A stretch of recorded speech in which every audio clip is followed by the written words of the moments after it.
Beginilah kondisi Nur Zainun Syafira, anak berusia 11 tahun yang tinggal di Kampung Matang Selimeng, Kecamatan Langsa Barat, Kota Langsa.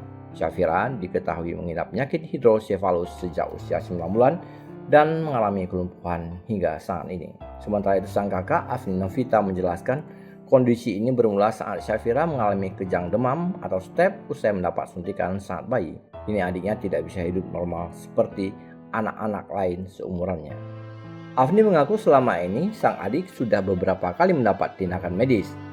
Namun, ia beserta keluarga memutuskan untuk tidak melanjutkan pengobatan karena tingkat keberhasilan kecil. Saat ini sang adik hanya dapat berharap dan bergantung pada pemberian makanan tambahan atau PMT serta kontrol kesehatan rutin dari puskesmas setempat.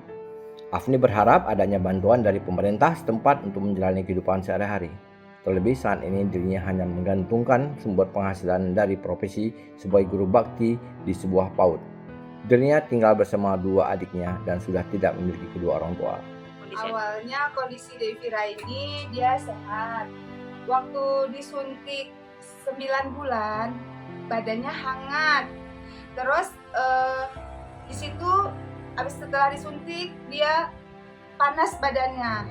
Step kami berobat terus sampailah dia kondisinya kayak gini udah mau 12 tahun.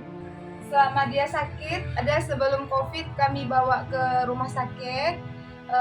Terakhir diminta rujuk ke Medan untuk operasi, dikeluarkan cairan di kepalanya.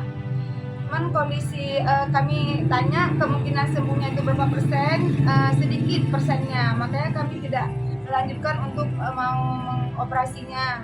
Dari Langsa, Selin Novita melaporkan untuk Hujan TV Aceh.